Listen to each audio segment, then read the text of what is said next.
অসমত ভয়াৱহ বান পৰিস্থিতিত ভয়ংকৰ ৰূপ ধাৰণ কৰিছে। মই বৰ্তমান উপস্থিত হৈছোঁ কৰিমগঞ্জত, ভাৰত বাংলাদেশ সীমান্তত এই ফকীৰ বাজাৰ আৰু নীলাম বাজাৰ PWD গড়কাপ্তানি পথত আপুনি নিশ্চয় দেখিবলৈ পাইছে।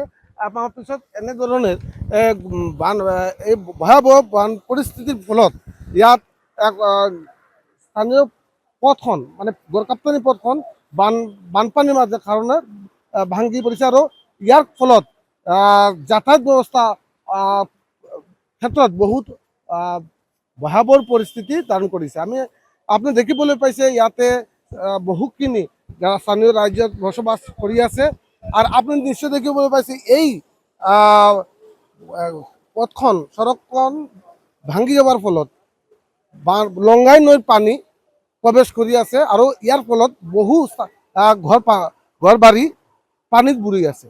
আপনি দেখিবলৈ পাইছে যে এনেধৰণে স্থানীয় ৰাইজে LPG গেছৰ চিলিণ্ডাৰ যাতায়াত পথ বন্ধ হোৱাৰ বাবে এনেধৰণৰ LPG গেছ ৰন্ধন গেছত তেখেতৰ বিভিন্ন 10 কিলোমিটাৰ 12 কিলোমিটাৰ এনে পথ আহি এনেধৰণে পাৰ হ'ব লাগিছে। ৰাতিত এনেধৰণৰ ৰাতিত ইয়াতে কোনো লাইটেৰ ব্যৱস্থা কৰা নাই। কুম্ভকৰ্ণ নিদ্ৰাত মগ্ন হৈ পৰিছে স্থানীয় প্ৰশাসনৰ লগত চৰকাৰ। ইয়াৰ বাবে তেখেতে বহুবাৰ এনেধৰণৰ স্থানীয় ৰাইজে প্ৰশাসনৰ লগত যোগাযোগ কৰাৰ পিছতো কোনো ধৰণে ইয়াৰ কোনো চূড়া হোৱা নাই।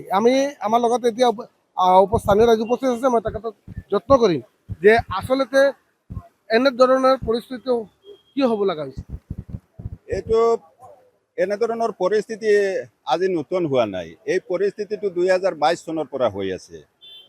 এই একে আজাদ হাইস্কুলৰ পৰা এইটো দাসগামলৈকে এটা দীঘল এৰিয়া আছে নদীৰ ছাইড। এইটো 1.5 কিলোমিটাৰ মান জায়গা আছে। এইটোত গভৰ্ণমেণ্টে বিভিন্ন সময়ত গভৰ্ণমেণ্টৰ দ্বাৰস্থ হৈছোঁ, ডিষ্ট্ৰিক্ট প্ৰশাসনৰ দ্বাৰস্থ হৈছোঁ যে এটা বান্ধ নিৰ্মাণ কৰি দিয়াৰ কাৰণে। আৰু নেতা মন্ত্ৰী যিখিনি লোকেল MLA গৰাকীৰ ওচৰত থিয় হৈছোঁ। সকলোৱে আশ্বাস দি থাকে কিন্তু কাম একো নকৰে। আৰু এই এক্সেছ লংগাই নদীৰ পানী যেতিয়া বৃদ্ধি হয় তেতিয়াই যোৱা 2022 চনত এইটো জায়গাত নদীয়ে বাংগন কৰিছিল আৰু ডিপাৰ্টমেণ্টে কোনোবা কণ্ট্ৰাক্টৰক দি কিবা একদম ৰাফ টাইপৰ কিবা কাম কৰাইছিল। সেইকাৰণে এইটো জায়গাত 2024 চনত আকৌ বানপানী অহাৰ লগে লগে এইটো জায়গাত ভাঙিছে। ইয়াত ভাঙাৰ পিছত এতিয়াতো গভৰ্ণমেণ্টে স্কুল বন্ধ দিছে, কিন্তু এনেকুৱা অৱস্থা থাকিলে ল'ৰা ছোৱালী কেঁচুৱাবিলাক স্কুলত যাব নোৱাৰা হৈ গ'ল।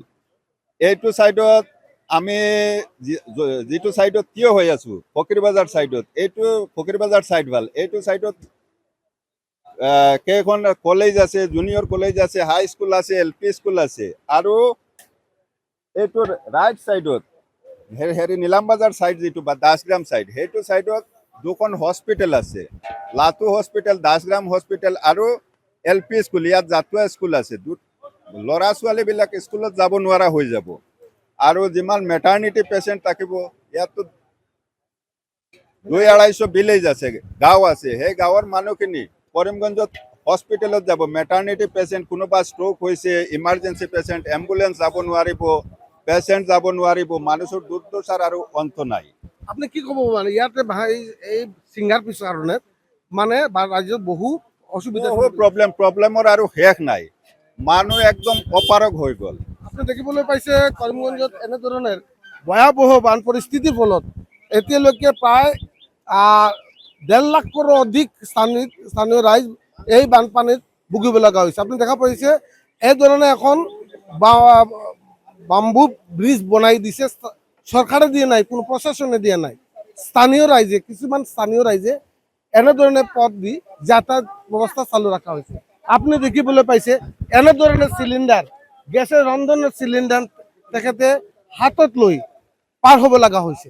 আমাৰ লগত এজন ব্যক্তি আছে, মই তেখেতক যত্ন কৰিম যে এনেধৰণৰ পৰিস্থিতিত এনেধৰণৰ পৰিস্থিতিৰ ফলত যে যন্ত্ৰণা ভুগিব লগা হৈছে, এই কাৰণটো কি?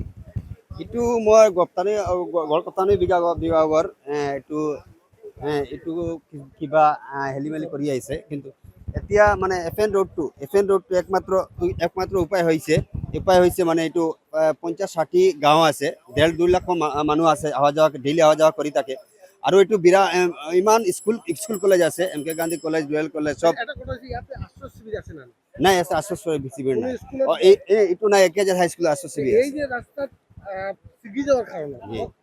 ছিঙ্গি যাওয়াৰ কাৰণে আশ্ৰয় শিবিৰত টান পশুব লাগাৰ কাৰণে বিৰাট হ্যাঁ, বিৰাট অসুবিধা অসুবিধা হৈছে তাতে।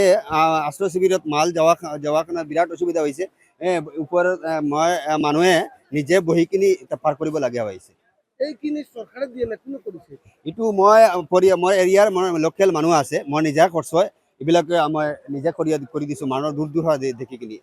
রাত্রি যদি কোনো মানুষ আসা যাওয়া করার ফলতে কোনো অসুবিধা হয় না যেহেতু ইয়াতে কোনো লাইট কারেন্টের তারার ব্যবস্থা না, এইটোতো বিৰাট অসুবিধা কৰি আছে। মই ইমান মানুহ, এইবিলাক 1.5-2 লাখ মানুহ যে ডেইলি যাতায়াত কৰি থাকে তাতে।